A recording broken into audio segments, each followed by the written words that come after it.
The story begins with a high school senior named Dambe who is a complete academic nerd. Her worst subject is math, and she often falls asleep in class. One day, the teacher calls her to solve problems on the board, but as usual, she fails to understand anything. The teacher becomes angry and scolds her in front of everyone. After all, there's a college entrance exam tomorrow. Although Dambe doesn't like studying, she loves music. She can tell which singer is singing just by listening to a few seconds of music. Her mother tells her that if she used this talent to solve math problems, she would be a genius by now. With that, her mother switches the TV to her favorite historical drama channel, which further irritates Dambe. Fed up with her mother's constant nagging, she goes out to eat with her best friend. But surprisingly, her friend is equally stressed. She fears that if she fails tomorrow's exam, everything will be over. Dambe can't understand how a single exam can determine a person's entire life. Yet, deep down, she wishes she could just disappear. The next morning, Dambe wakes up late and rushes out of the house. Her mother tries to stuff breakfast into her bag, but it's already packed with snacks. Dambe quickly explains that this is her secret stress relief method. Her mother somehow manages to stuff breakfast into her bag and repeatedly tells her, "Okay, you'll do it. Just try your best." But in truth, this only increases Dambe's stress. She revises every minute along the way and finally reaches the test center. But the trouble doesn't end there. She forgets her umbrella on the bus and now has to run in the rain. As she approaches the school gate, she's overcome with intense anxiety. Only one thing is on her mind. Her fear of failing becomes so intense that she runs and hides in a nearby park. A little while later, her friend texts her asking why she didn't make it to the exam. Dambe doesn't reply. She simply prays silently, "Please just make me disappear this time." Suddenly, a deep drum-like sound comes from a distance. She walks toward the sound and, reaching a small pit, cautiously steps into it only to realize it doesn't even reach the bottom. The next moment, she witnesses a shocking sight. Some people in ancient clothes are performing a grand ritual hasu. They say it hasn't rained here for the past 3 years and the entire country is on the verge of ruin. Everyone thinks the rain prayer has failed again. But suddenly, dark clouds gather. The high priest exclaims, "Heaven has heard us, jaye. Now Joseon will finally receive rain." Meanwhile, Dambe jumps into the pit without thinking. But instead of dying, she emerges from a large water pot. It's as if she's landed in another world. She looks around nervously, asking if they're filming a historical drama. The king, startled by her strange behavior, exclaims, "Is she human or a witch?" Terrified, she replies, "I'm just a high school student." But the king, unable to hear her, mistakes her for a murderer. He immediately orders the guards to draw their swords, and they surround her. One lightly cuts her hand. Then she realizes, this isn't a dream, I've actually traveled through time. Just then, a priest comes running and shouts, "Wait! This is the angel sent by heaven to end the drought." Hearing this, Dambe remembers the series she watched last night. She immediately raises her hands and shouts, "Let it rain!" Everyone kneels down and starts repeating her words. But when they look up, Dambe quietly runs away and hides in the dressing room. She quickly dresses herself like a minister, but accidentally arrives at the morning's meeting. The king declares that he will abandon superstition and save the country with science and math. A minister immediately stands up. He says that all this is an insult to God and will destroy the country. He says that the drought will only end when the king and queen consummate their relationship. In reality, the minister is the queen's father and secretly desires to seize power. With everyone's attention diverted, Dambe quietly goes outside to look for her phone, but is caught. While waiting for the king to return, she thinks that perhaps if it rains, she will be able to return to her world. But the king says that it hasn't rained here for 3 years. Hearing this, she is stunned. A sword is placed on her neck. Shortly after, the king, noticing her strange clothes, declares that she must be a spy for an enemy country and orders her death. Terrified, Dambe cries out, "I'm just a student from the future. I came here by mistake." She tries to prove her point by recounting past events, but no one believes her. Finally, she accidentally blurts out, "I'm a math expert." The king is intrigued and tests her with a Pythagoras problem, giving her 2 days to solve it. Initially, Dambe, unable to read old handwriting, is utterly perplexed. But once she realizes it's Pythagoras' theorem, she solves it in 5 seconds. The king is stunned, as 6 of his top geniuses couldn't do it. He promises to let Danby go and even give her a brick of gold for the night if she teaches him math.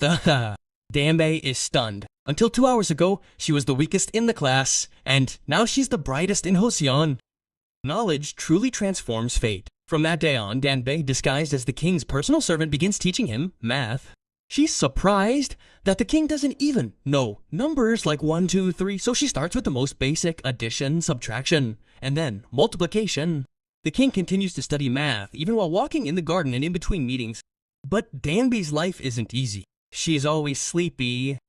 She has to wake up early to teach, and she doesn't even get a proper meal. A few days later, they have a big math practice competition. The music is loud, and the atmosphere is tense. The king gives a wrong answer, and Danby immediately slaps him on the forehead. The servants rush in, ready to beat him Hamadana, but the king stops them. Now his competitive spirit is fully awakened. In the next round, he catches Danby's mistake and jokingly says he'll cut off his hand. Just then the queen enters. The two quickly hide all the math papers and pretend they're practicing music. At lunch, the king notices that Danby is very hungry, so he invites her to eat with him. But the palace food tastes absolutely bland to her. So she takes the king to the kitchen and makes spicy rice cakes from the ingredients in her bag.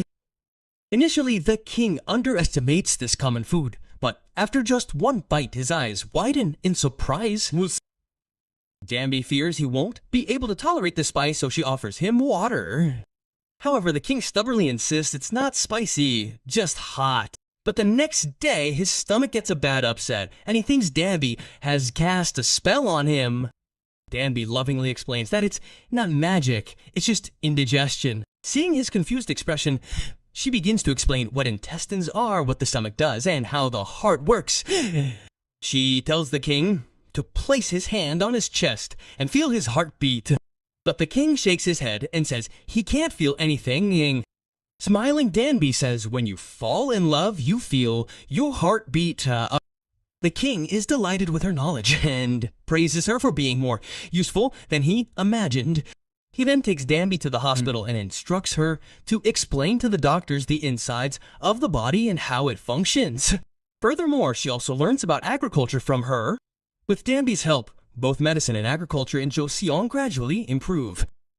The king is overjoyed and rewards everyone with a precious orange. He readily picks one up and gives it to Danby. But to his astonishment, Danby eats it right there. Eat there. The king angrily scolds her for not appreciating his gift. Such a precious fruit should last at least 3 days.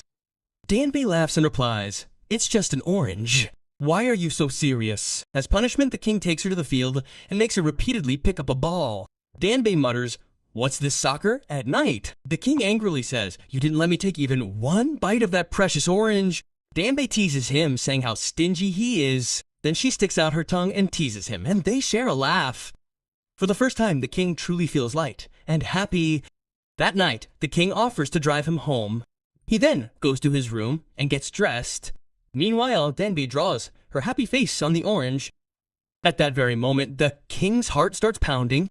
He remembers Danby's words and misunderstands that he might have fallen in love with her. So, instead of meeting her, he sends a singer to escort Danby home. The next day, to win the king's love, the queen asks her maid to secretly mix the magic love powder into the food. But the king regrets making Danby wait the previous night and gives her all his food. Yet Danby's mood remains sour.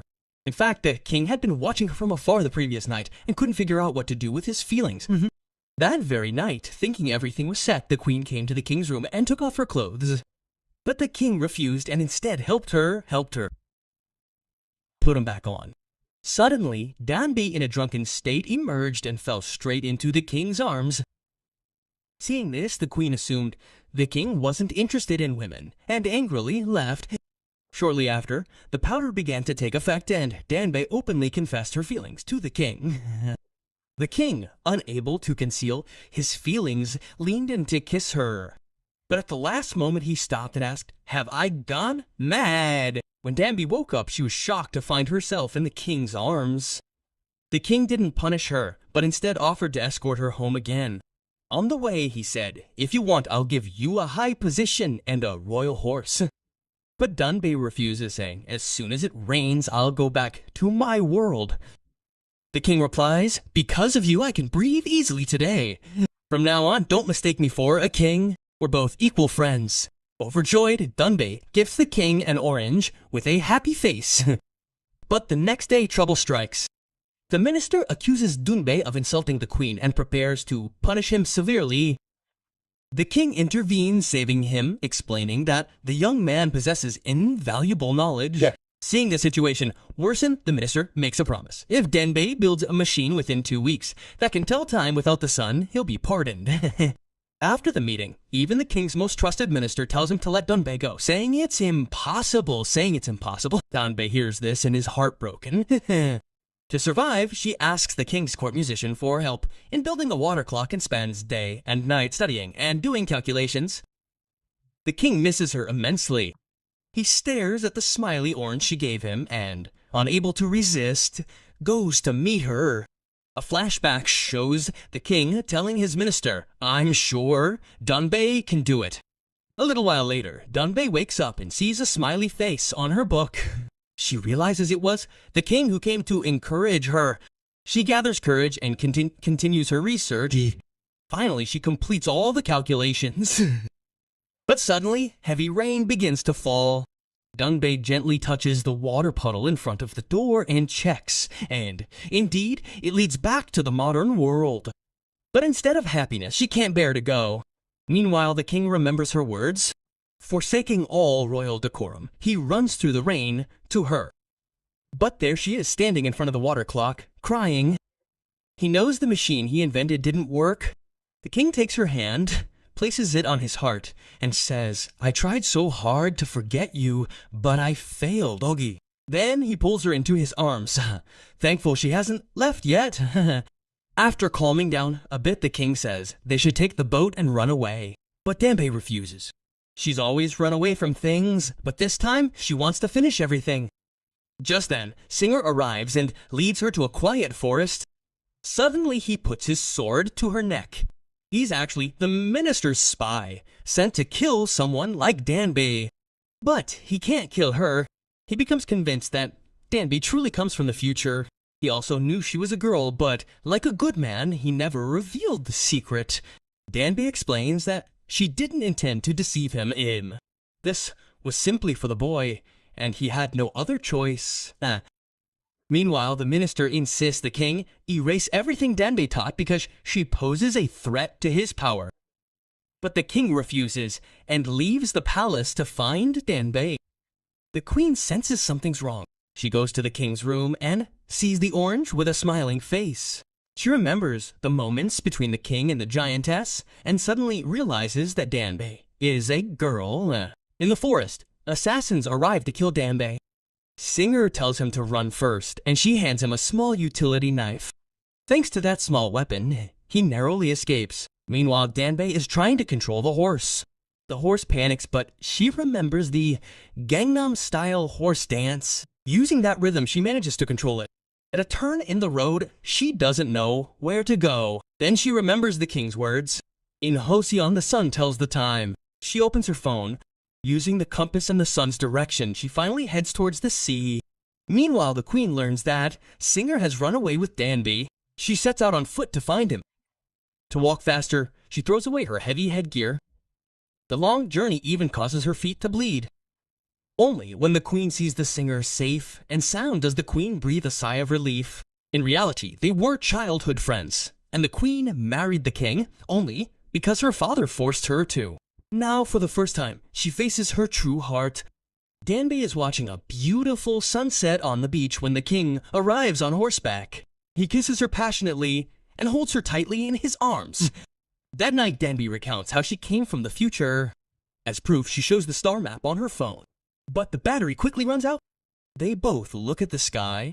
Dunbei sadly says there aren't so many stars in the sky in the future. The king comforts her. If you stop and look carefully, you'll see all the stars. They've always been here, never gone. After a while, the king writes love on her hand and Dunbei gives her a chocolate with love written on it. Iskimba. The king says he wants to create a new, simple language system that even ordinary people can learn, not just the rich. Suddenly, Danby remembers something. She takes a note from her pocket and sees the king's face printed on it. Overjoyed, she exclaims, "You will definitely do it." Then she hesitates, wondering if she should ask for an autograph. The king eats a piece of chocolate and praises its taste. Danby wants to offer him more snacks, but she remembers that her mother packed them all, and her eyes fill with tears. The king immediately asks what happened. She quietly explains that they were her childhood favorites. The next day, while washing her face in the river, Danby notices that the water is covered in algae, blocking its flow. She immediately realizes that this is what caused her water clock to malfunction. She rushes back to the palace, improves the design, and finally the clock works properly. The king immediately calls a meeting and announces that Danby will be pardoned and given a high position. But the ministers are furious, demanding that he be expelled from the country or killed. The king remains unmoved and continues to secretly learn math and geography from Danby. That same day, Danby enters the royal kitchen and sees Rani eating in a corner. Her father doesn't allow her to eat much because he fears that fat will reduce her value. Danby takes pity and prepares instant noodles for her. Rani takes the first bite and is instantly captivated by the spicy, delicious taste. Gradually, she opens up to Danby and shows her design sketch. She admits she wants to fill it with star-like colors, but she's unsure how. Then Danby comes up with a brilliant idea. She slightly alters the drawing and holds it up to the night sky. In an instant, a sparkling star-studded dress emerges. The queen is delighted with the unique design. She even asks Queen Agar to reward Danby.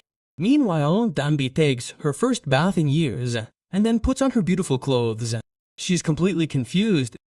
She doesn't understand what's happening. Then a maid informs her that she must stay with the king tonight. It turns out Queen Agar has officially made her a concubine. Panicked, Danby runs away and hides in a side hall. But the king soon finds her. He takes her hand and brings her to his room. Danby tries to free herself, crying, "You said we were just friends, and I'm only 19. The king jokingly says, "If you're 19, you should already have 3 children. Then he pulls her into his arms and whispers, "I knew you were a girl from the beginning." In fact, the day he brought her home, he overheard a boy calling her Nuna. He didn't tell her earlier because he wanted to be closer to her. Danby still stays away, so the king gently explains, "Don't be afraid. I won't do anything to you. My mother is stubborn. That's why hiding here is the safest place for you." As he leaves, the king can't help but compliment her. "You look really beautiful today." Both of them can't sleep that night.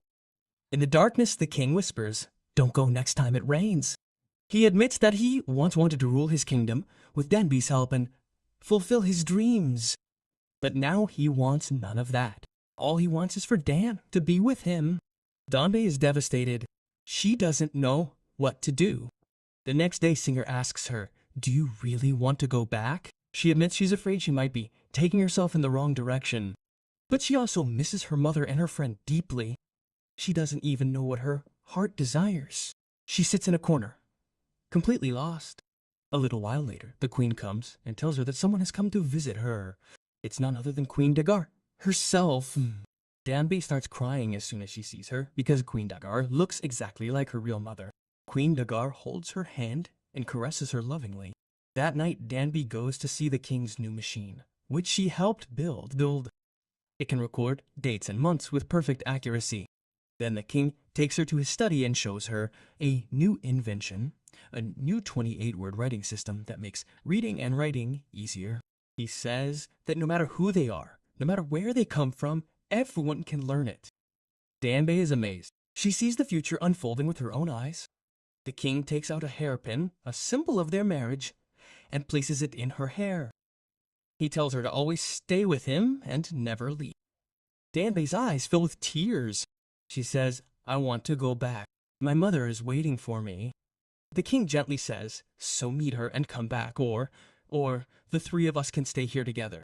Danby nods. She takes out the hairpin and gives it back to the king. The king angry and sad, says, "Do whatever your heart desires."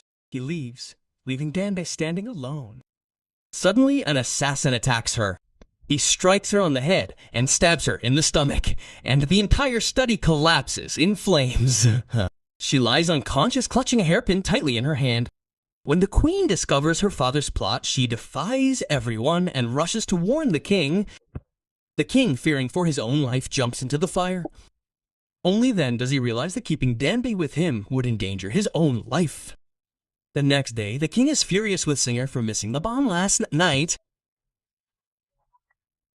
He grabs the minister's hand and shouts, "No one told you how to clean up after a bomb." Then he looks at Danbei. That was the voice. She nods. It turns out the book in her bag saved her life, and she clearly heard the assassin's voice. The king can't believe his most trusted minister could do such a thing. The minister falls to his knees and declares that if the new language spreads, the youth will speak freely, discipline will collapse, and the world will be turned upside down.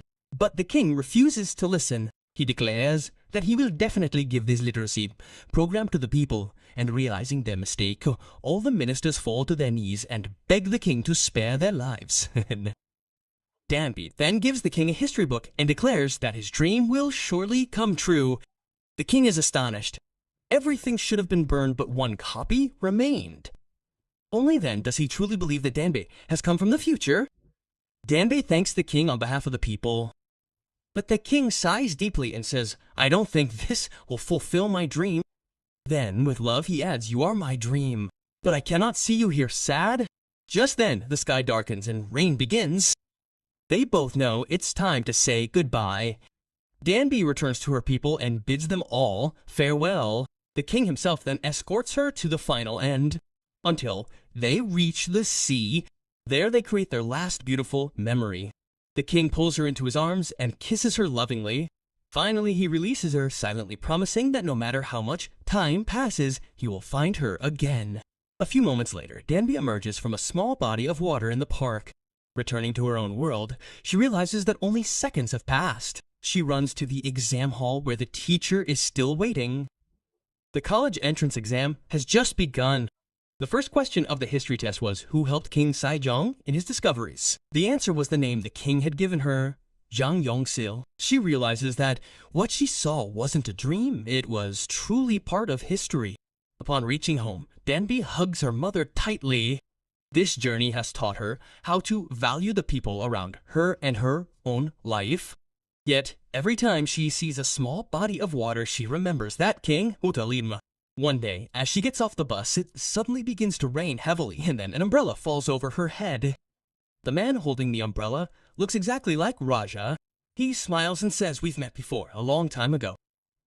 It turns out that he fell in love with Danbei at first sight on the day of the exam, and he was the one who picked up the umbrella she accidentally left behind. This is where their story begins, again, this time in a different world.